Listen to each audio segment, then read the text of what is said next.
नमस्कार दोस्तों, मैं हूं धर्मेश जोशी और मैं अपने YouTube चैनल डिजिकुल डिजिटल की टू सक्सेस में आप सबका स्वागत करता हूं। दोस्तों, आजकल के कंपटीशन एग्जाम में सफल होने के लिए हार्डवर्क के बजाय स्मार्ट वर्क करना जरूरी है, जिसमें प्रश्न पूछने के पैटर्न के आधार पर विषय की तैयारी होनी चाहिए। और इसीलिए आज मैं लाया हूं परीक्षा पैटर्न पर आधारित छंद प्रकरण की स्मार्ट क्लास, जिससे बिना लक्षण उदाहरणों को रटे आप छंद से जुड़े प्रश्नों को चुटकियों में हल कर लेंगे। तो चलिए शुरू करते हैं आज की क्लास और आप बने रहिए वीडियो के साथ। सबसे पहले अपन देखते हैं छंद परिचय, जिसमें छंद की परिभाषा की छंद होता क्या है।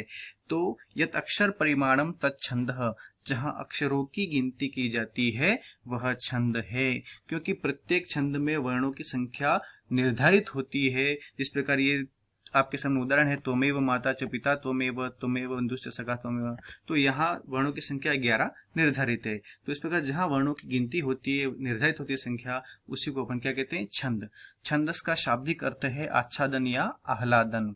आच्छादन मतलब ढकना। इस प्रकार छंद का शाब्दिक अर्थ क्या हो गया, आच्छादन या आह्लादन, जिसका अर्थ होता है ढकना। अब 6 वेदांगों में वेद के 6 अंग माने गए हैं, उसमें उन 6 वेदांगों में छंद को पैरों की संज्ञा दी गई है। छंद को वेदों का पैर माना जाता है, क्योंकि पैरों से मनुष्य गति करता है। उसी प्रकार जो वेद पुरुष हैं, वेद हैं, वो छंद के माध्यम से एक पीढ़ी से दूसरी पीढ़ी में हस्तांतरित होते हैं। ये लयबद्ध और गेय होते हैं, तो अगली पीढ़ी को हस्तांतरित करना इससे आसान हो जाता है। इसलिए छंद को वेदों का पैर माना गया है। छंद के आचार्य हैं पिंगल मुनि।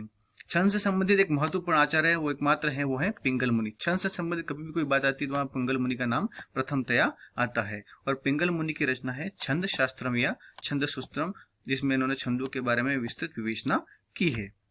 आगे अपन देखते हैं कि जब अपन छंद को समझेंगे, सीखेंगे, तब कुछ चीजें बहुत ही काम में आने लायक और समझने लायक हैं। वो है, सबसे पहले होता है पाद। पाद क्या होता है?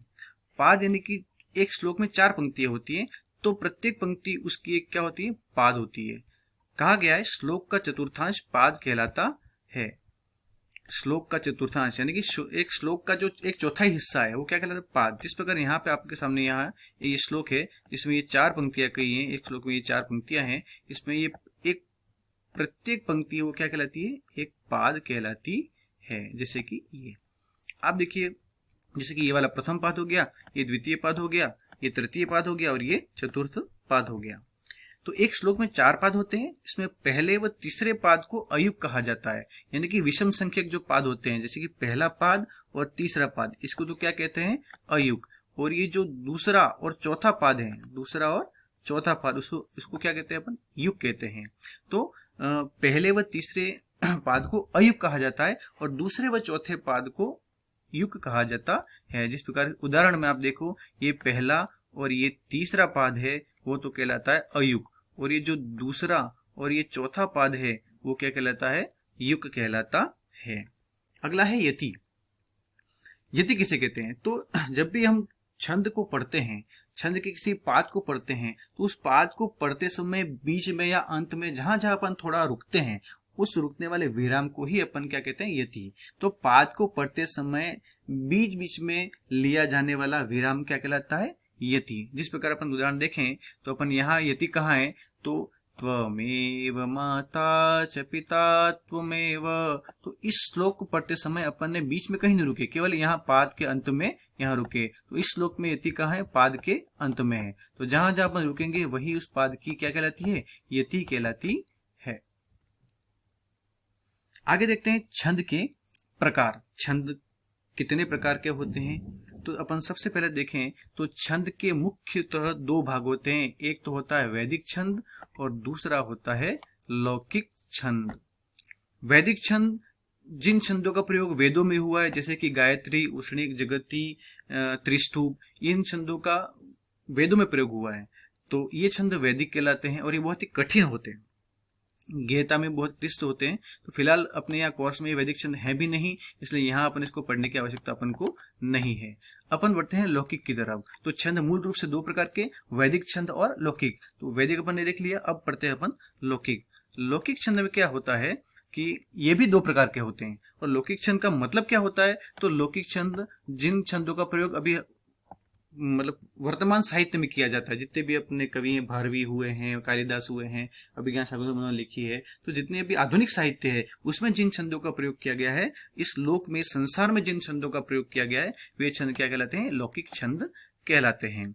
तो अपन देखते हैं लौकिक छंद भी फिर दो प्रकार के हो जाते हैं। पहला है मात्रिक और दूसरा है वर्णिक। मात्रिक छंद को जाति छंद भी अपन कहते हैं और वार्णिक छंद को अपन व्रत छंद भी कहते हैं। तो सबसे पहले अपन देखते हैं मात्रिक छंद। मात्रिक छंद या जाति छंद, इसे मात्रिक छंद क्यों कहा जाता है? क्योंकि इसमें छंद का निर्धारण मात्राओं की गणना के आधार पर किया जाता है। जैसे कि अपरितोषात विदुषाम, ये आर्या का एक उदाहरण है। इसमें क्या है, जैसे कि ये दीर्घ स्वर है तो उसके लिए 2 अंक प्रयोग किए गए, ह्रस्व स्वर है तो 1 अंक का प्रयोग किया गया, मतलब एक मात्रा का प्रयोग। ये एक और दो क्या है? मात्राएं हैं। तो बड़ा स्वर है तो 2 मात्राएं और छोटा स्वर है तो 1 मात्रा। इस प्रकार यहाँ देखें तो अपन यहाँ से लेकर यहाँ तक कितने 12 मात्राएं हो जाती हैं। और जिस छंद के पहले और तीसरे पाद में 12 मात्राएं और दूसरे पाद में 18 और चौथे पाद में 15 मात्राएं होती है, वो छंद कौन सा होता है? आर्या छंद होता है। तो यहाँ आर्या छंद का उदाहरण है। यहाँ अपन मात्राओं की बात की गई है, इसलिए इसको मात्रिक छंद कहा गया है। आगे बढ़ते हुए अपन देखते हैं वाणिक छंद।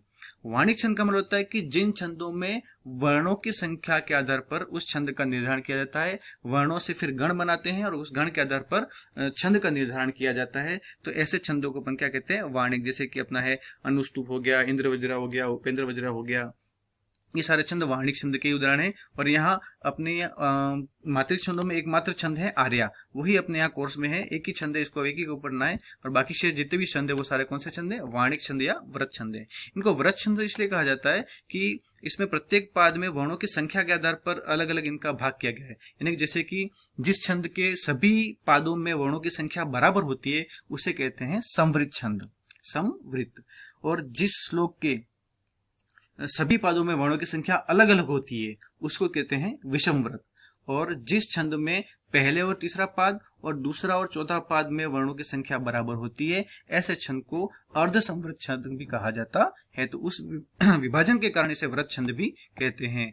तो वाणिक छंद अपन देखते हैं। वाणिक छंदों में छंद का निर्धारण पाद में वर्णों के गण बनाकर किया जाता है। जैसे कि यहाँ पर उदाहरण देखते हैं, त्वमेव माता च पिता त्वमेव, ये एक छंद का, एक उपेंद्र वज्रा का एक पाद है, एक चरण है। तो इसमें अपन देखा कि देखो ये व से एक, ये दो आधे अक्षर तो कभी इसमें मिलते नहीं है। जब भी अपन छंद में वर्णों का गिनती करते हैं तब आधे अक्षरों की गिनती अपन उसमें नहीं करते हैं। ये आधे अक्षर अपने पीछे वाले वर्ण से जाकर के मिल करके उसको दीर्घ बना देते हैं। आइए अपन आगे पढ़ेंगे। यहाँ तो त्व यहाँ अकेला है, लघु है। में यहाँ दीर्घ स्वर है इसलिए यहाँ गुरु बनेगा। व पे भी यहाँ लघु है इसलिए लघु रहेगा। माँ दीर्घ स्वर है इसलिए यहाँ इसका चिन्ह गुरु का आएगा। ता में भी दीर्घ स्वर है इसलिए इसका चिन्ह गुरु आएगा। च में है तो ये लघु स्वर है इसलिए इसका चिन्ह लघु ही आएगा। इस प्रकार 3-3 वर्णों के सेट बना करके गण का निर्धारण किया जाता है। तो इसीलिए इन छंदों को क्या कहते हैं? वाणिक छंद कहते हैं कि वर्णों में वर्णों के जो गण बनाते हैं उन गणों से फिर छंद का निर्धारण किया जाता है। इसी को अपन कहते हैं वाणिक छंद। अब देखते हैं लघु और गुरु की व्यवस्था कि छंदों में लघु किसे कहा जाएगा, गुरु किसे कहा जाएगा, लघु का चिन्ह क्या है और गुरु का चिन्ह क्या है। तो कहा गया है ह्रस्वम लघु, ह्रस्व स्वर को लघु माना जाता है और लघु के लिए खड़े डंडे का प्रयोग किया जाता है, जिस प्रकार ये यहाँ किया गया है, ये रहा। उसी प्रकार उदाहरण के लिए जैसे त्वमेव माता में जैसे कि ये लघु स्वर है इसके लिए खड़े डंडे का प्रयोग किया है। ये च लघु स्वर है इसलिए इसको खड़े डंडे का प्रयोग किया गया है। पी भी लघु स्वर है इसलिए खड़े डंडे का प्रयोग किया गया है। तो लघु के लिए चिन्ह क्या होगा? आई, केवल खड़ा डंडा। उसी प्रकार संयोगे गुरु, ह्रस्व स्वर के आगे यदि हलंत वर्ण, अनुस्वार या विसर्ग रहे तो उस ह्रस्व स्वर को भी गुरु मान लिया जाता है। जैसे कि मैं आपको उदाहरण बताता हूँ यहाँ पे, जैसे कि ये एक कोई ह्रस्व स्वर र है और इसके बाद अगर कोई आधा अक्षर हो गया यहाँ पे, तो ये आधा अक्षर इस वर्ण में मिलकर के इसको क्या बना देगा? गुरु बना देगा। ठीक है। उसी प्रकार अगर र में जैसे कि अनुस्वार रहा तो अब ये फिलहाल तो इसका गण क्या कहलाएगा? केवल लघु का चिन्ह होगा। लेकिन अगर इसमें अनुस्वार कर दें अपन तो ये क्या हो जाएगा? ये दीर्घ स्वर बन जाएगा, यानी कि गुरु हो जाएगा। उसी प्रकार जैसे कि र में अनुस्वार हो गया, उसी प्रकार ह्रस्व स्वर में अगर अपन विसर्ग मिला दें तो विसर्ग मिला देंगे तो भी ये जैसे कि लघु से क्या बन जाएगा? ये गुरु बन जाएगा। जैसे स्यादिंद्र वज्रा दिंतो जगुग इंद्र वज्रा का उदाहरण है। इसमें जैसे कि आप अब देखें तो जैसे कि या तो वैसे ही दीर्घ ही दी है, तो दी छोटी है, ऋस्व स्वर है, यहाँ नियम से तो क्या आना चाहिए, लघु आना चाहिए था, लेकिन यहाँ ये आधा न और आधा र दिख रहा है, ये जाकर के इस दी में मिल जाएगा, तो दी मिलने से ये क्या हो जाएगा, गुरु हो जाएगा। वैसे ही वैसे है तो लघु स्वर है, लेकिन ये ज में र की मात्रा, इसलिए ये स्वर है वो जाकर के इसमें मिलेगा और इससे ये क्या बन जाएगा, गुरु बन जाएगा। तो संयोग होने पर गुरु हो जाता है, लघु भी गुरु बन जाता है। और लघु के गुरु के लिए स्वर कौन सा होता है, चिन्ह ये होता है, एस का चिन्ह होता है। दीर्घम च, उसी प्रकार जो दीर्घ स्वर होते हैं उनको भी गुरु ही माना जाता है। पाद का अंतिम लघु स्वर भी आवश्यकता अनुसार गुरु मान लिया जाता है। जैसे कि अपन देखें यहाँ पर कि कोई पाद है जहां अंतिम वर्ण क्या है, लघु आ रहा है, और अपन को वहां छंद बनाने के लिए आवश्यकता है गण में गुरु की, तो अपन अगर गुरु लघु है तो उसको अपन गुरु मान सकते हैं। ठीक है, जैसे यहाँ त्वमेव में माता च पिता त्वमेव, अंतिम त्वमेव में क्या ले रखा है, यहाँ वह है, वो वास्तव में तो लघु है पर फिर भी चिन्ह गुरु का बना है। क्यों, क्योंकि यहाँ आवश्यकता गुरु की थी, इसलिए अपन ने उसको लघु से गुरु ही मान लिया है।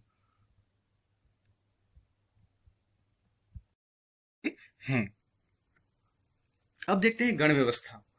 छंदों में कुल 8 गण होते हैं, जिन्हें निम्न सूत्र अपन समझ सकते हैं।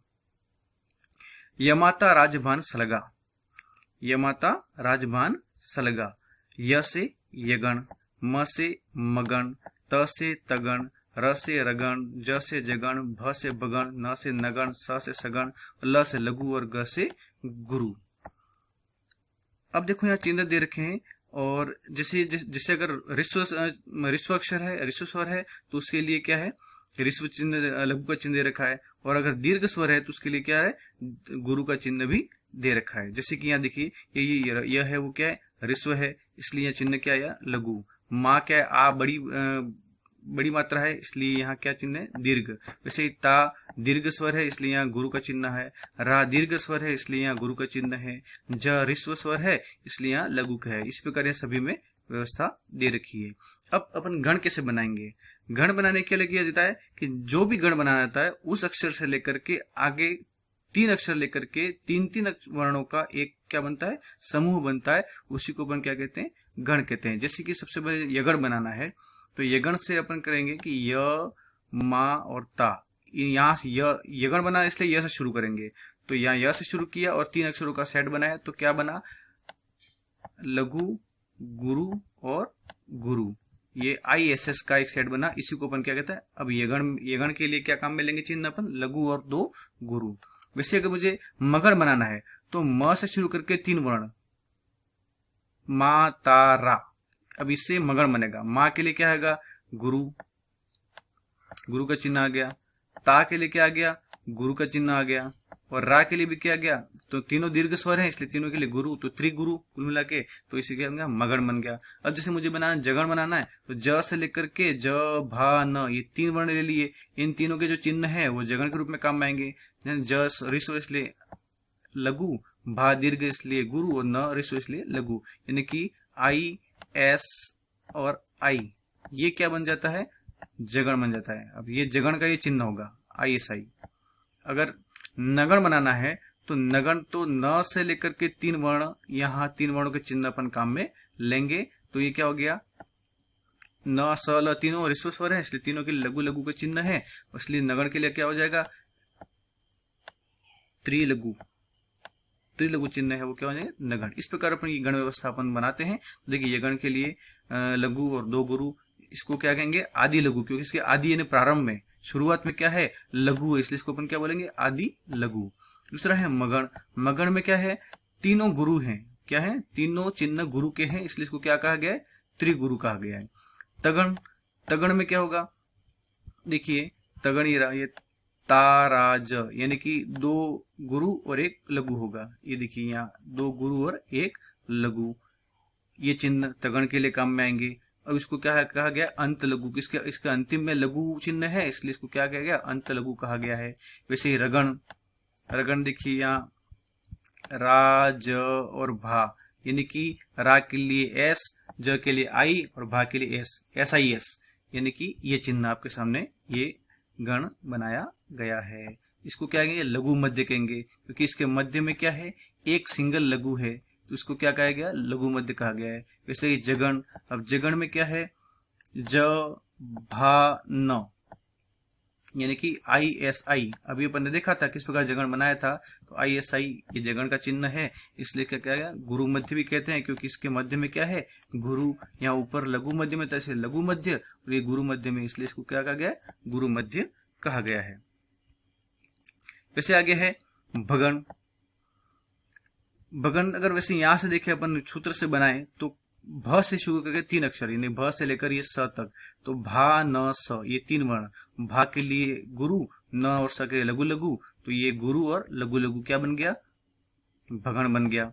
और इसको क्या कहेगा, आदि गुरु, क्योंकि यहाँ सिंगल चिन्ह कौन सा है, गुरु का है, और कहाँ है, प्रारंभ में है, इसलिए इसको क्या बोला गया है, आदि गुरु। वैसे ही नगण है तो त्रिगुरु, सॉरी 3 लघु, क्या है, 3 लघु, क्योंकि तीनों लघु है इसलिए त्रिलघु कहा गया है। सगण है तो उसमें आगे 2 लघु और 1 गुरु है, और इसको क्या कहा गया है, अंत गुरु। अंत गुरु क्यों, क्योंकि इसके अंत में क्या है, गुरु वर्ण है, इसलिए बाकी 2 तो लघु हैं, और सिंगल वाला क्या है, गुरु है, और कहाँ है, अंत में। इस आधार पर सगण को क्या कहा है, 2 लघु और 1 गुरु, टोटल अंत गुरु कहा गया है।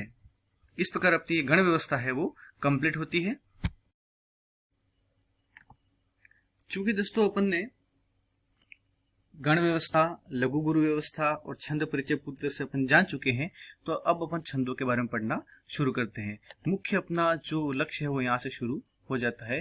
तो सबसे पहले देखते हैं अपन छंद 2 प्रकार के देखे थे, एक तो मात्रिक छंद और एक वाणिक छंद। फिलहाल अपन सबसे पहले देखते हैं मात्रिक छंद, क्योंकि अपने पास एक ही मात्रिक छंद है, वो है आर्या। और इस आर्या का अपन थोड़ा सा परिचय देख लेते हैं, अगर ये छंद अपनी परीक्षा में आता है तो अपन उसको आसानी से हल कर पाए। तो इसके लक्षण क्या है कि आर्या को कैसे पहचाने, तो उसके लक्षण के रूप में कहा गया है कि जिस छंद के पहले पाद में, यानी कि पहली पंक्ति में, पहले चरण में अगर 12 मात्राएं और तीसरे में भी 12 मात्रा, यानी कि पहले और तीसरे चरण में कितनी मात्रा होनी चाहिए, 12 मात्रा। मैंने आपको बताया था अगर कोई लघु स्वर है तो उसके लिए अपन 1 का प्रयोग करेंगे, और दीर्घ स्वर है उसके लिए अपन 2 का प्रयोग करेंगे। जबकि वाणिक छंदों में कैसे प्रयोग करते थे, अगर ह्रस्व स्वर है तो अपन आई का प्रयोग करते थे, और दीर्घ स्वर है उसके लिए अपन क्या है, गुरु चिन्ह का प्रयोग करते थे। यहाँ पर ये नहीं करके अपन यहाँ करेंगे उसको ह्रस्व और दीर्घ मात्रा के रूप में मानेंगे। ह्रस्व स्वर के लिए 1 मात्रा और दीर्घ स्वर के लिए 2 मात्राएं।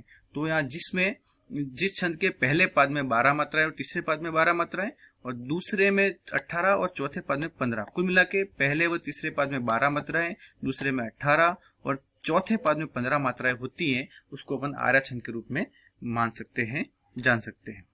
जैसे कि अपन उदाहरण देखते हैं कैसे, जैसे कि पूरा श्लोक है, उदाहरण है, अपरितोषाद विदुषाम न साधु मन्ने प्रयोग विज्ञानम बलवदपि शिक्षितानाम आत्मनि अप्रत्ययम चेतः। ये अभिज्ञान शकुंतलम का एक श्लोक है, उदाहरण के रूप में यह आर्या के।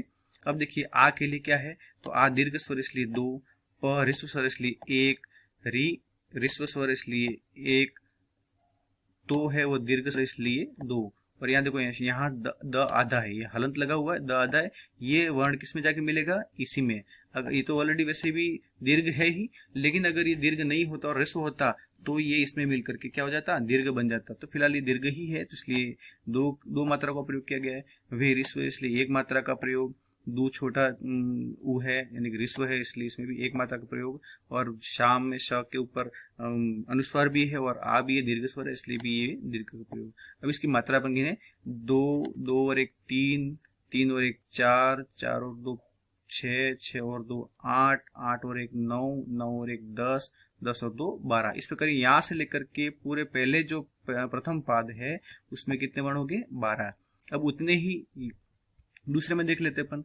दूसरे में देखो 1 और 2 3, 3 और 1 4, 4 और 2 6, 6 और 2 8, 8 और 1 9, 9 और 2 11, 11 और 1 12, 12 और 2 14 और 2 16 और 2 18। इस प्रकार कितनी हो गई, यह दूसरे जो पाद है उसमें कितनी हो गई, 18। और यही अपने लक्षण में भी कहा गया है कि पहले पाद में तो कितनी होनी चाहिए, 12, कितनी 12, और दूसरे पाद में कितनी होनी चाहिए, 18। उसी प्रकार तीसरे में भी कितनी है, 12 ही है। अपन गिनेंगे तो 1 2 3 4 5 6 7 8 9 10 और 11 12, यानी तीसरे में भी अपने की 12 मात्राएं हैं। और उतनी ही अब चौथी पाद में कितनी कहा गया, 15 मात्राएं, तो उतनी ही यहाँ 15 ही मात्राएं बिल्कुल एग्जैक्ट रूप में अपन को मिलेंगी। इस प्रकार जिस छंद के प्रथम पाद में 12 मात्राएं और तीसरे पाद में भी 12 मात्राएं और दूसरे में 18 और चौथे पाद में 15 मात्राएं हों तो वो आर्या छंद कहलाता है। अपने कोर्स में मात्र एक ही छंद मात्रिक छंद है और वो है आर्या। अब अपन आएंगे वाणिक छंदों पर। वाणिक छंदों को अपन कैसे पहचानें? देखो वैसे अब छंद को तो वैसे लक्षण उदाहरण से याद करना पड़ता है, लेकिन जो अपने परीक्षा का जो पैटर्न है उस पैटर्न में अपन देखें तो परीक्षा में उदाहरण देकर के छंद को पहचानने के प्रश्न अधिक आते हैं। लक्षण और उदाहरण को इस छंद का लक्षण क्या है या इस छंद का उदाहरण क्या है ऐसा नहीं पूछा जाता। यहाँ पर क्या है, लक्षण या उदाहरण देकर के आपको छंद को पहचानने के लिए कहा गया। कुल मिलाकर आपको छंदों की यहाँ पहचान करनी होगी। तो छंद को पहचानने का बहुत आसान तरीका है, वो है कि उस छंद में वर्णों को गिन लो और उसमें कितने वर्ण हैं और उस वर्ण में कितने जो गण हैं, इन दोनों को अपन ध्यान में रख लेंगे तो आसानी से किसी भी छंद को अपन पहचान जाएंगे। देखते हैं अपन, देखिए सबसे पहले है छंद और छंद के बाद उस छंद में कितने वर्ण हैं और उसमें कहाँ कहाँ यति है और उस छंद के गण क्या हैं, इसको अपन पहचान लिया तो अपन को छंद को आसानी से पहचानेंगे। कैसे पहचानना है दोस्तों मैं वो भी आपको बताऊंगा, आसान ट्रिक है बिल्कुल। और आपको पूरे छंद और लक्षण की याद मतलब उदाहरण और लक्षण याद करने नहीं पड़ेंगे, आप इसको थोड़े के तरीके से अपन सोल्व करेंगे तो आसानी से किसी भी प्रश्नों को अपन हल कर लेंगे। तो छंद से संबंधित आपका एक भी प्रश्न गलत नहीं होगा। देखते हैं अपन, सबसे पहला देखते हैं अनुष्टुप। अनुष्टुप में जो छंद होता है उसके प्रत्येक पंक्ति में, मैंने अभी पहले भी कहा था कि एक श्लोक में 4 लाइनें, 4 पंक्तियां या 4 पाद होते हैं और प्रत्येक लाइन को या प्रत्येक पंक्ति को अपन क्या बोलेंगे, एक पाद कहते हैं। तो अनुष्टुप छंद के प्रत्येक पाद में हर लाइन में 8 वर्ण होंगे। यति कहां होगी? पाद के अंत में, जहां पाद खत्म होगा, लाइन खत्म होगी, वहां जाके ही अपन रुकेंगे, बीच में अपन कहीं नहीं रुकेंगे। यति मैंने आपको पहले ही बताया था कि जहां जहां अपन श्लोक को बोलते समय रुकेंगे वही उसकी यति कहलाती है।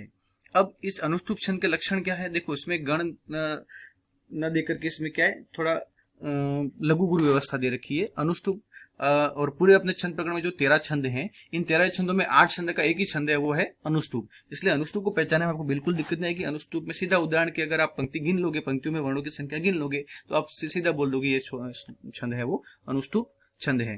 तो यहाँ क्या होता है कि इस अनुष्टुप छंद में ध्यान रखने वाली बात एक ही है कि इस प्रत्येक पंक्ति में 5वां, 6ठा और 7वें वर्णों को आपको पहचानना है। तो क्या क्या होंगे 5वें, 6ठे? तो सभी पादों में 5वां वर्ण क्या होगा? लघु। यानी कि अगर अनुष्टुप छंद होगा तो उसकी चारों पंक्तियों में, चारों पादों में जो 5वें वर्ण होंगे वो सभी क्या होंगे? लघु होंगे। क्या होंगे? लघु। और 6ठा वर्ण क्या होगा? गुरु। यानी कि 5वां मतलब चारों पंक्तियों में सभी पादों में 5वां वर्ण तो क्या हो जाएगा? लघु हो जाएगा। और जो 6ठा वर्ण होगा वो सभी पंक्तियों में क्या होगा? गुरु होगा। 2 बातें होगी, 5वां सब में लघु और 6ठा सब में गुरु। तीसरी बात क्या है, जो 7वां वर्ण है वो पहले और तीसरे पाद में यानी कि अयुक्त पादों में तो क्या होगा? वो 7वां वर्ण दीर्घ होगा और दूसरे और चौथे पाद में 7वां वर्ण क्या होगा? ह्रस्व होगा। यानी कि अगर जैसे कि ये श्लोक की 4 लाइनें हैं, 1, 2, 3 और 4, तो उसमें जो 5वां होगा वो क्या होगा? लघु होगा। 6ठा वर्ण क्या होगा? सब में गुरु होगा। यानी कि 5वां और 6ठा तो सब में लघु और गुरु होंगे। ठीक है, ये समझाने के तौर पर आपको बता रहा हूं, 5वां और 6ठा वर्ण। अब 7वां क्या होगा? 7वां जो होगा वो 7वां वर्ण है वो पहले और तीसरे में तो क्या होगा? दीर्घ होगा। और दूसरे व चौथे पाद में 7वां वर्ण क्या होगा? लघु होगा। उसी को अपन कहते हैं अनुष्टुप छंद। आगे देखते हैं इंद्रवज्रा। इंद्रवज्रा में 11 वर्ण होते हैं और यति कहाँ होती है? पाद के अंत में होती है। उसके गण क्या है? तगण, तगण, जगण और 2 गुरु। यानी कि 2 तगण, 1 जगण और 2 गुरु, ये उसके गण होंगे। गण व्यवस्था ये रहेगी। इंद्रवज्रा में 11 वर्ण और गण क्या है? त, त, ज और 2 गुरु। अपन को ये गुरु लघु थोड़ा सा कम ध्यान रखे तो दिक्कत नहीं, लेकिन ये तगण और जगण, आगे वाले जो गण है उनको अच्छी तरह से दिमाग बैठा लो। त, त, ज यानी कि इंद्रवज्रा। यानी कि किसी छंद में अगर 11 वर्ण होंगे, किसी छंद की किसी पाद में, प्रत्येक पाद में 11 वर्ण होंगे और पहला वर्ण अगर क्या होगा? तगण हुआ तो वो क्या हो जाएगा? इंद्रवज्रा। बस इतना ही ध्यान रखना दोस्तों, केवल इतना कि उस छंद में प्रत्येक पाद में वर्णों की संख्या कितनी है और उसमें गण व्यवस्था क्या है।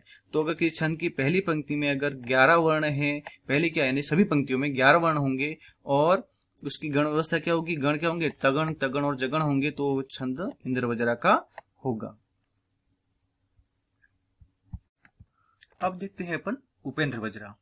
उपेंद्र वज्रा में भी प्रत्येक पाद में वर्णों की संख्या कितनी होती है? 11, यानी चारों पादों में 11 11 11 11। और यहाँ यति कहाँ होती है? पाद के अंत में, यानी कि अपन पाद के अंत में ही जाकर के बोलना रुकेंगे, लय हमारा वही रुकता है। अब इसकी गण व्यवस्था क्या है? जगण, तगण, जगण और दो गुरु। यहाँ पर तगण तगण जगण दो गुरु हैं, यहाँ जगण तगण जगण दो गुरु। आप तो ये याद रखना जत जा, बस 3 जत जा, यानी कि जगण तगण और जगण। तो वहां कौन सा छंद होगा? उपेंद्र वज्रा। यानी कि जिस छंद में प्रत्येक पाद में वर्णों की जो गणों की व्यवस्था होगी वो क्रमशः जगण, तगण और जगण और दो गुरु होंगे अंत में, वो छंद कौन सा होगा? उपेंद्र वज्रा छंद 100% होगा। कैसे पहचाना मैं आपको बताऊंगा। वर्णों की संख्या और इनकी गण व्यवस्था, ये दो चीजें आप हमेशा याद रखना, अच्छी तरह से देख लेना।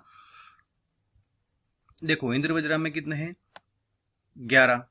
उपेंद्र वज्रा में वर्ण कितने हैं? 11। अब कंफ्यूजन होगा कि वर्णों की संख्या दोनों में 11 11 ही है, तो फिर कैसे पहचानेंगे ये इंद्र वज्रा है कि उपेंद्र वज्रा? इससे बेस्ट तरीका है कि आपको पूरे व्यवस्था नहीं देकर के मात्र अगर आगे वाला वर्ण देख लो। अगर किसी छंद की प्रत्येक पंक्ति में अगर वर्ण 11 है और पहला गण अगर तगण है तो वो इंद्र वज्रा हो जाएगा। उसी प्रकार अगर किसी छंद की प्रत्येक पंक्ति में वर्ण कितने? 11। आप सीधा वर्ण गिन लो, वर्ण गिन लिया तो 11, तो कंफर्म हो जाएगा कि ये इंद्र वज्रा, उपेंद्र वज्रा है, उपजा तीनों में से हो सकता है। बाकी छंद तो वैसे ही कट जाएंगे। तो वर्णों की संख्या ध्यान में रखेंगे तो अपन को कम छंदों में से अपन को अंतर करना पड़ेगा। अब यहाँ देखो उपेंद्र वज्रा में 11 वर्ण है और अगर पहला वर्ण अगर जगण है तो ये 100% क्या हो जाएगा? उपेंद्र वज्रा। यानी कि पाद में वर्णों की संख्या कितनी हो जाएगी? 11। और अगर पहला गण अगर तगण है तो वो क्या बन जाएगा? इंद्र वज्रा बन जाएगा। और अगर पहला गण अगर जगण है तो वो क्या बन जाएगा? उपेंद्र वज्रा। अब आते हैं अपन उपजाति पे। उपजाति में क्या है? इसमें भी प्रत्येक पंक्ति में वर्णों की संख्या कितनी होती है? 11 ही होती है। यति भी इसके पाद के अंत में ही होती है। और ये क्या है? इंद्र वज्रा और उपेंद्र वज्रा का मिश्रण है दोस्तों, इसलिए इसका नाम क्या है? उपजाति।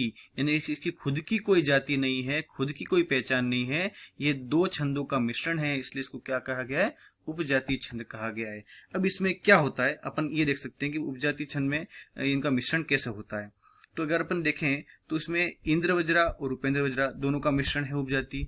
तो जिसमें क्या होता है, जैसे कि पहली पंक्ति क्या है? इंद्र वज्रा की है, तो दूसरी पंक्ति क्या हो जाएगी? उपेंद्र वज्रा की। तीसरी पंक्ति फिर इंद्र वज्रा की, तो चौथी क्या हो जाएगी? उपेंद्र वज्रा की। इस प्रकार दोनों के मिश्रण से क्या पूरा एक श्लोक बनेगा और वही क्या कहलाएगा? उपजाति छंद कहलाएगा। अब इससे जरूरी नहीं है कि पहली ही पंक्ति इंद्र वज्रा की हो या दूसरी पंक्ति उपेंद्र वज्रा की हो, ऐसा जरूरी नहीं है। पहली पंक्ति उपेंद्र वज्रा भी हो सकती है और दूसरी पंक्ति इंद्र वज्रा की हो सकती है। या इसके अलावा ये भी हो सकता है कि एक ही पंक्ति इंद्र वज्रा की हो, बाकी 3 पंक्तियां कौन सी हो? उपेंद्र वज्रा की हो। या ये भी हो सकता है कि एक पंक्ति उपेंद्र वज्रा की तो बाकी 3 पंक्तियां इंद्र वज्रा की है। कहीं भी किसी भी क्रम में ये आ सकते हैं, मतलब होगा इंद्र वज्रा उपेंद्र वज्रा का मिश्रण ही होगा। तो इसको अलग से अपन को पहचानने की आवश्यकता नहीं है। अगर उपजाति का अगर वो परीक्षा में प्रश्न पूछा जाता है तो प्रश्न में पूरा उसको श्लोक देना पड़ेगा, या श्लोक नहीं देकर के श्लोक की एक पंक्ति देगा तो उसमें पूछेगा कि वो इस श्लोक में कौन सा छंद है। तो उपजाति का आप लक्षण या उदाहरण आपको अच्छी तरह से याद कर लेना चाहिए, ताकि एक लक्षण या उदाहरण तो अपन याद कर ही सकते हैं और उपजाति को अपन उसमें पहचान सकते हैं। तो ये अपने छंद का। आगे बढ़ते हैं अपन वंशस्थ। अब देखो अपन ने पहला 8 वर्ण वाले छंद पढ़े। अपन ने 8 वर्ण वाले छंद में तो एक ही है अनुष्टुप। फिर अपन ने 11 वर्ण वाले छंद पढ़े, उसमें क्या है? 3 छंद हैं। एक तो इंद्र वज्रा, दूसरा है उपेंद्र वज्रा और तीसरा है उपजाति। अब तीनों की पहचान के तरीके हैं। अगर किसी कोई श्लोक दिया गया है, उसकी पंक्ति में 11 वर्ण है और पहला गण कौन सा है? तगण है, तो वो कौन सा छंद हो जाएगा? इंद्र वज्रा। अगर 11 ही वर्ण है और पहला गण अगर जगण है तो क्या बन जाएगा? उपेंद्र वज्रा बन जाएगा। और दोनों का मिश्रण है तो वो क्या रहेगा? उपजाति। वैसे ही 12 वर्ण वाले छंद कितने? 3 है, वंशस्थ, द्रुत विलंबित और भुजंग प्रियातम।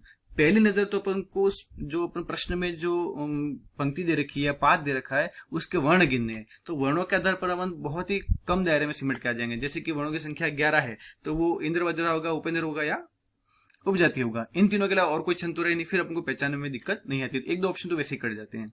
फिर रहती है, अपनी बात करें आगे कि जैसे कि कोई छंद है उसमें 12 वर्णों वाला पंक्ति दे रखी है, तो 12 वर्ण आगे, इसलिए अपन को बाकी सारे छंद हटाओ, बाकी ये तीनों पे ध्यान रखना पड़ेगा, या तो वंशस्थ होगा, या द्रुत विलंबित होगा, या भुजंग पर्यात होगा। तो उसमें क्या करेंगे कि 12 है तो तीनों हो सकते हैं, तो अपन को क्या करना है, इसमें पहले पहले वर्ण याद रखो कि अगर 12 वर्ण और पहला गण क्या है, जगण है, तो क्या हो जाएगा, वंशस्थ हो जाएगा। वैसे ही अगर 12 वर्ण है और 12 वर्ण में पहला गण अगर नगण है तो वो सीधा द्रुत विलंबित हो जाएगा, और 12 ही वर्ण है पाद में, और अगर पहला गण यगण है तो पहला ही गण निकालना पड़ेगा। अगर पहला गण जो भी ज आया तो वंशस्थ हो जाएगा, पहला गण न आया तो वो द्रुत विलंबित हो जाएगा, और पहला गण अगर 12 वर्णों वाले श्लोक में अगर पहला वर्ण यह आया तो वो क्या हो जाएगा, भुजंग पर्यात हो जाएगा। तो सीधा से यहाँ छंदों की पहचान अपने आसानी से हो जाती है। तो 12 वर्ण हुए तो 3 छंद हो जाएंगे, वंशस्थ, द्रुत विलंबित और भुजंग पर्यात। और आपको पहला ही वर्ण पहचानना पड़ेगा कि भाई पहला अक्षर क्या है, जगण है, 12 वर्ण जगण यानी कि वंशस्थ है ना, जतऊ जरऊ जगण तगण जगण रगण, फिर 12 वर्ण यति तो सबके पाद के अंत में ही है यहां तक। तो अब नगण बगण बगण रगण हुआ तो द्रुत विलंबित हो जाएगा, और 12 वर्ण के साथ यगण यगण क्रमशः 4 यगण हो, चतुर्भीर यकार, ये इंपॉर्टेंट बनता है ना, 4 यकार हो, लगातार 4 यगण है तो वो कौन सा छंद हो जाएगा, भुजंग पर्यात हो जाएगा। इसी क्रम में अपन आके देखें तो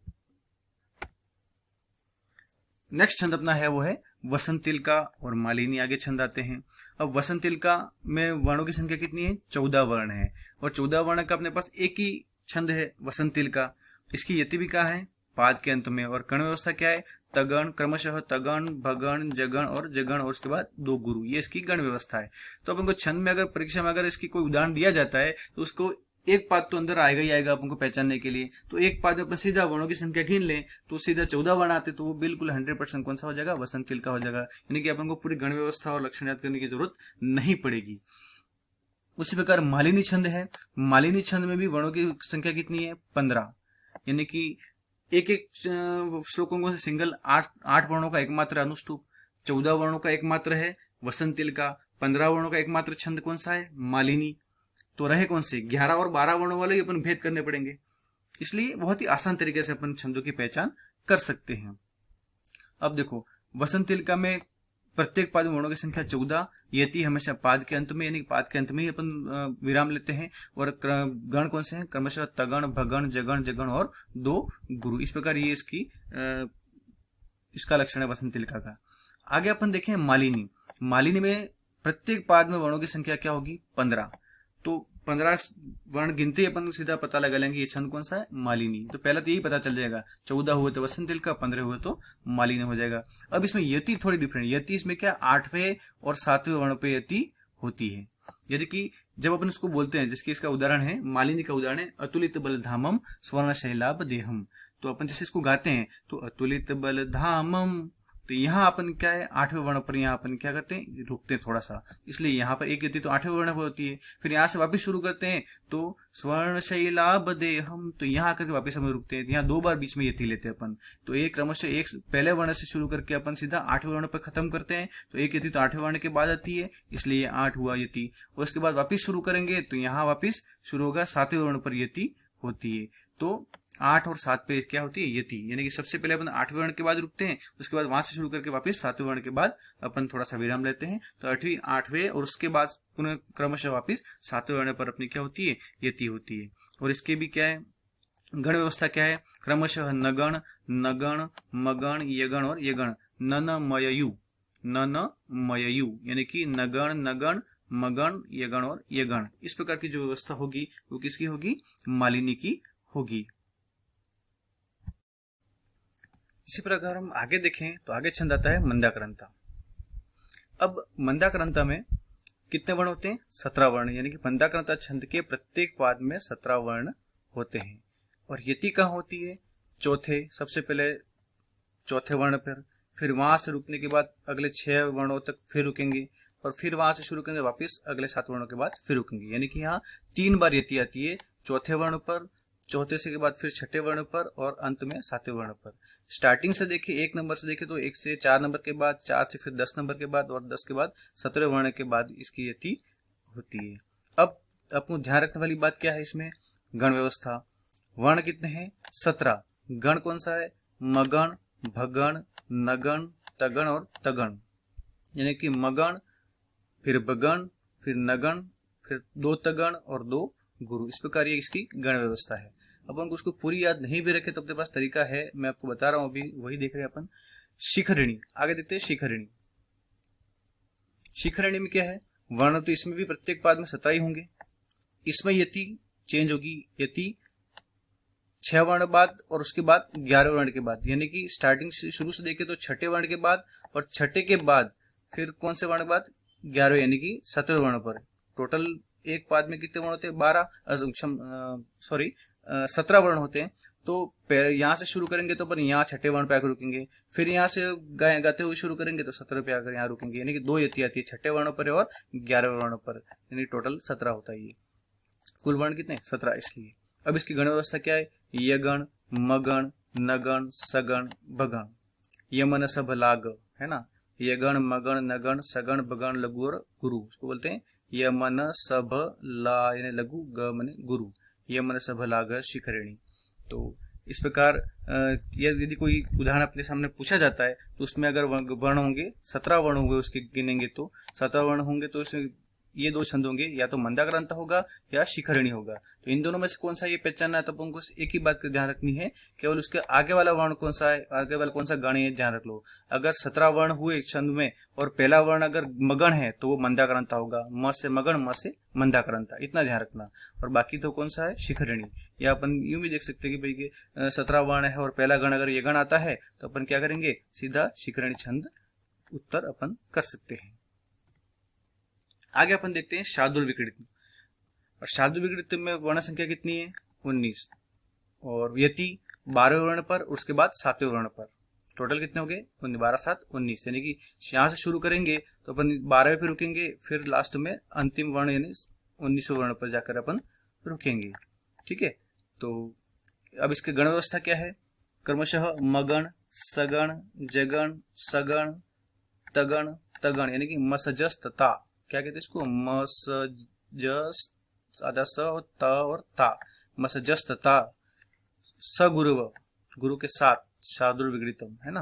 तो मगण, सगण, जगण, सगण, तगण। अब अपन को इतना याद नहीं भी रखे चलेगा, सीधी सी बात है। अगर 19 वो उदाहरण अगर आया अपने सामने, उसमें वर्णों की संख्या 19 है और अपने पास 19 वर्णों का एकमात्र श्लोक है, वो कौन सा है? शार्दूल विकृतम छंद है। लेकिन अपन को थोड़ी लक्षण को याद रखने के हिसाब से अपन को इस गण व्यवस्था याद रखनी हो सकती है। बाकी छंद को पहचानना है तो बहुत ईजी है, पहले ही पाद में अगर 19 वर्ण है तो सीधा वो शार्दूल विकृतम छंद होगा। ये बहुत थोड़ा आसान तरीका है, ट्रिक है यूं, अन्यथा आपको लक्षण तो थोड़ा दिमाग में रखना ही पड़ेगा, और गण व्यवस्था तो बिल्कुल आवश्यक है पहचानने के लिए। उसी प्रकार सृगधरा जो छंद है उसमें भी वर्णों की संख्या कितनी होगी? 21। एकमात्र छंद है जिसमें वर्ण की संख्या सर्वाधिक वर्ण संख्या वाला छंद है, ये कौन सा है? सृगधरा। इसमें वर्ण कितने होते हैं? 21, और इसमें यति होती है क्रमशः 7, 7, 7, यानी कि लगातार 7 वर्णों पर इसकी यति होती है। यानी कि शुरू करेंगे तो ज्यादा पहले समय 7वें नंबर पर अपन रुकेंगे, फिर गाते हुए आगे बढ़ेंगे तो फिर 14वें नंबर के वर्ण पर अपन रुकेंगे, फिर 14 वर्ण के बाद अपन वापस शुरू करेंगे तो वापस 21वें वर्ण के बाद अपन जाकर के रुकेंगे। इस प्रकार इसकी 3 7 के अंतराल में यति होती है। क्रमशः इसकी गण व्यवस्था जो है वो मगण, रगण, भगण, नगण, यगण, यगण और यगण, ये इसकी गण व्यवस्था होती है। अपन इतना अगर दिमाग में नहीं रख पाए तो भी कोई बात नहीं, अगर छंद को पहचानने की बात है तो प्रश्न में लगभग पहचानने के ज्यादा आते हैं, ऐसे चांसेस ज्यादा रहते हैं। तो सीधा अपन को ध्यान रखना 21 वर्ण है तो कौन सा है? सृगधरा। इसके 21 वर्णों के बाद अपने पास और कोई छंद है भी नहीं। इस प्रकार अपने जो 13 छंद अपने कोर्स में है वो पूरे हो जाते हैं। अब अपन देखते हैं अभ्यास, जो अपन ने पढ़ा उसके आधार पर हम प्रश्नों के हल करने की प्रयास करते हैं अपन। तो सबसे पहला प्रश्न है, न तातो न माता न बंधुर न दाता में छंद कौन सा है? ठीक है, अब सबसे पहले अपन इसको सॉल्व करने के पहला काम क्या करेंगे? वो करेंगे सबसे पहले वर्णों की गिनती करेंगे, कितने वर्ण इस पंक्ति में।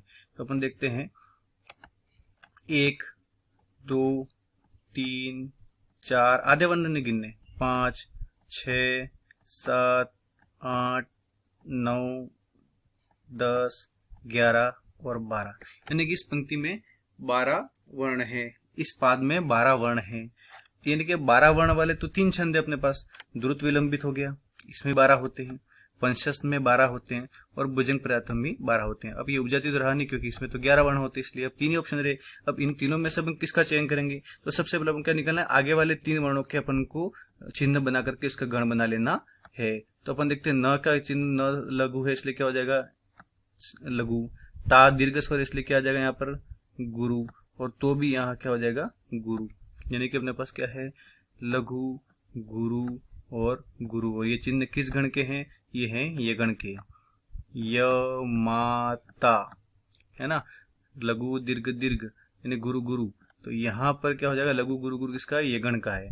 तो 12 वर्ण और उसके साथ ये गण किसका है? किसका उदाहरण है? ये अपन को पता है भुजंग प्रथम का। इसमें भुजंग प्रथम में लगातार 4 ये गण आते हैं। जैसे अपन पहला एग्जांपल देखते हैं 12 वर्णों वाले, ये रहे अपने 12 वर्णों के। तब इसमें अपन यहाँ पर देखिए, अब यहाँ देखो, यहाँ 12 वर्ण, तीनों में 12 वर्ण है, यानी कि तीनों उदाहरण अपने ऑप्शन में भी तीनों वर्ण है। अब यहाँ मुझे क्या देखना है, पहले का गण निकाल दिया अपन ने। पहले का गण निकाला 12 वर्ण और पहला वर्ण यह गण किसका था? तो उधर किसका था? भुजंग प्रथम का। तो इस प्रकार अपन प्रश्न को अपन हल कर सकते हैं। दूसरा प्रश्न है अपने पास, अर्थो ही कन्या परकीय एवं में छंद है। यहाँ बीच में अगर श्लोक शब्द लिखा होता, जैसे कि अर्थो ही कन्या परकीय एवं श्लोक में छंद है, तो अपन को श्लोक की पूरी चारों लाइनें ध्यान में होनी चाहिए। पर यहाँ पर इन्होंने सीधा ही पंक्ति दे रखी है, अर्थो ही कन्या परकीय एवं, उसको इन्वर्टेड कोमा बंद करके सीधा पूछा है मैं छंद है। इसका मतलब पूछना चाहता है कि इस पंक्ति में कौन सा छंद है। इसलिए आपको पूरे श्लोक ध्यान में होना जरूरी नहीं है, इसी के आधार पर अपन को उत्तर निकालना है। तो अब यहाँ देखो वर्ण कितने हैं, 1 2 3 4 5 6 7 8 9 10 और 11। इसमें 11 वर्ण है और अपन ने देखा था 11 वर्ण 3 छंदों में थे, इंद्र वज्रा में भी 11, उपेंद्र वज्रा में भी 11 और उपजाति में भी 11। अब देखिए यहाँ पर इंद्र वज्रा भी उदाहरण में है, ऑप्शन में है, उपेंद्र वज्रा भी है और उपजाति भी है। मालिनी में 15 वर्ण होते हैं, इसलिए ये तो इसका तो कोई केस यहाँ बनता नहीं है। रहे कौन? 3। अब अपन को सबसे पहले किसको निकालना है? अब उपजाति भी क्या है, एक समस्या ये हो सकती है, उपजाति भी हो सकता है, क्योंकि उपजाति में क्या होता है कि इंद्र वज्रा का मिश्रण भी होता है, उपेंद्र वज्रा का भी होता है। तो हो सकता है पहली लाइन इंद्र वज्रा उपेंद्र वज्रा किसी की भी हो सकती है। इसको निकालने के लिए अपन चारों लाइनें या इसका लक्षण उदाहरण इसका याद में होना चाहिए, और या इसकी अपनी चारों पंक्ति अपने पास सामने होनी चाहिए। पर फिलहाल अपन देखते हैं यहाँ पर इसने क्या पूछा है कि अर्थो ही कन्या परकीय एवं, इसके बाद सीधा पूछा है मैं छंद है। तो अभी यहाँ पर क्या इसमें इसी पंक्ति के आधार पर ये पूछना चाह रहा है, तो इसी पंक्ति के आधार पर अगर ये पूछ रहा है तो अपन इसको आराम से निकाल सकते हैं, कोई खास बात नहीं है। देखते हैं अपन, मैंने बताया था कि एक तो वर्ण गिन लिए अपन ने, अब वर्ण गिने तो कितना हो गया इसमें 11। तो इसमें मालिनी तो रहा नहीं, अपने पास 3 ऑप्शन रहे। अब क्या करेंगे, पहला वर्ण अ, अब लेकिन अ लघु आ सकता है, लेकिन क्यों नहीं आएगा, क्योंकि यहाँ ये आधा र है और ये आधे र इसमें मिलेगा, उसमें मिलेगा तो क्या बन जाएगा फिर ये अ हो जाएगा, वो दीर्घ बन जाएगा। ठीक है, उसके बाद थो है, थो पूरा वर्ण है, दीर्घ है, इसलिए इसमें क्या क्या आ जाएगा, गुरु ही आ जाएगा। और पीछे क्या रहा, ही। अब ही के बाद कोई आद्याक्षर नहीं, इसलिए इस लघु ही है, और ऋषभ वर्ण है इसलिए क्या आएगा, लघु। यानी कि 2 2 1 तगण, ये किसका लक्षण है, ये गण किसका है, तगण है। ताराज, तारा और ज, गुरु गुरु और लघु। हमने य माता राजभान से लगा देखा था, उसमें य माता तो लघु दीर्घ दीर्घ तो ये गण हो जाता है, और माँ तारा तो लगातार 3 दीर्घ होते वो मगण हो जाता है, और तारा ज है ना। तो तगण रगण जगण होता है, वहां पर ये क्या कौन सा वर्ण होगा, ये तगण है। तो अपन ने देखा था कि प्रारंभ में 11 वर्ण के साथ प्रारंभ में तगण किसका होता है, इंद्र वज्रा का। ये अपन देख सकते हैं यहाँ पे,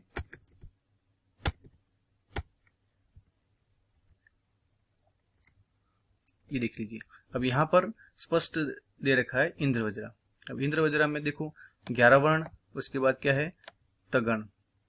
तो ये सीधा किसका उदाहरण है, इंद्र वज्रा का उदाहरण है। इतना ही अपने प्रश्न होता है। उसी प्रकार अपन आगे अपन देखें, शांताकारम भुजग शयनम पद्मनाभम सुरेशम में छंद है।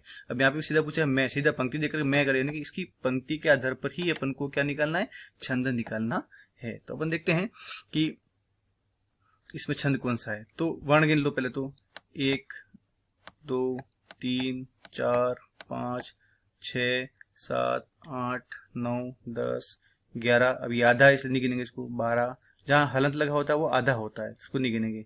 12, 13, 14, 15, 16 और 17, 17 वर्ण। 17 वर्ण में अपन ने देखा था 2 छंद होते हैं 17 में, मंदाक्रांता और शिखरिणी। तब दिनों में से किसका देखें अपन, तो अपन सबसे पहले इसका निकाल लेते हैं, गण व्यवस्था निकाल लेते हैं प्रारंभ के वर्ण की। तो शाह और आदाना है तो वैसे तो दीर्घ है ही ऑलरेडी, तो क्या बन जाएगा, ये दीर्घ हो गया। फिर ता है तो वो भी क्या हो जाएगा, दीर्घ हो जाएगा। फिर का है, ये भी क्या हो जाएगा, दीर्घ हो जाएगा। यानी कि ये मगन है, यानी कि 17 वर्ण और मगन। पहला गण कौन सा होगा, मगन, तो मंदाक्रांता इसका उत्तर सही होगा। पहले में अपन देखा था इसमें भुजंग प्रयातम होगा, इसमें इंद्रवज्रा होगा, इसमें कौन सा हो गया, मंदाक्रांता हो जाएगा। तो सीधा अपन वर्ण गिनो और पहला गण निकाल दो तो सीधा अपना उत्तर मिल जाता है। अब देखो ये प्रश्न थोड़ा सा डिफरेंट है, देखो ये शाम न विद्या न तपो न दानम, क्या पूछा है, सीधा मैं नहीं पूछा है इसने, श्लोक में ये शब्द पूछा है। यहां सीधा क्या पूछा है, सीधा मैं। इन सब में क्या पूछा है, पंक्ति दी और मैं, इधर क्या हुआ, मैं। इसका मतलब इसी पंक्ति के आधार पर हमको उत्तर निकालना होता था। लेकिन यहां पर क्या है, इसने पूछा ये शाम ने विद्या न तपो न दानम, श्लोक में पूछा है, क्योंकि इसमें चारों पंक्तियों को ध्यान में रखना पड़ेगा, क्योंकि इसका उत्तर वैसे क्या है, उपजाति है। और उपजाति में क्या है कि एक पंक्ति अगर इंद्र वज्रा की तो बाकी 3 पंक्तियां उपेंद्र वज्रा की हो सकती है, या एक पंक्ति उपेंद्र वज्रा की तो बाकी 3 इंद्र वज्रा की हो सकती है, या एक इंद्र वज्रा की या एक उपेंद्र वज्रा की। इस प्रकार किसी प्रकार से वो मिश्रण हो सकता है। इसलिए यहाँ पर क्या किया गया है, अगर ये उपजाति प्रश्न, अगर उनको प्रश्न पूछना है उपजाति को लेकर के, तो उनको पूरे के पूरे श्लोक का उदाहरण देना पड़ेगा। अब ये ऐसा ना देकर के यहाँ क्या है कि वहाँ टाइपिंग बचाने के लिए क्या क्या किया है, एक लाइन दे दी जाती है और उसमें क्या पूछ लिया था, श्लोक में पूछा है। अपन कई बार क्या करते हैं, सीधा ये पंक्ति पढ़ी, पंक्ति के आधार पर इंद्र वज्रा उपेंद्र वज्रा कोई भी एक जो भी आगे निकला उसके आधार पर अपन उत्तर दे देते हैं। अगर इसमें लाइन देकर के श्लोक में पूछा गया तो अपन को श्लोक की चारों पंक्तियां याद होनी चाहिए या अपन को उदाहरण याद में होना चाहिए। इस प्रकार इसका उत्तर क्या होता है, उपजाति। क्योंकि उपजाति में होंगे तो इंद्र वज्रा उपेंद्र वज्रा ही होंगे, पर वो दोनों मिश्रित होंगे, इसलिए क्या बन जाएगा, उपजाति हो जाएगा। तो इस प्रकार अपना ये छंद प्रकरण पूरा होता है। दोस्तों ये वीडियो कैसा लगा कमेंट में जरूर बताएं, और आपको आगे किस प्रकार की वीडियो की आवश्यकता है, किस टॉपिक पर वीडियो की आवश्यकता है, इस बात को भी कमेंट में जरूर लिखें और सब्सक्राइब करें, शेयर करें और इस वीडियो को अधिक से अधिक लाइक करें। Thank you very much.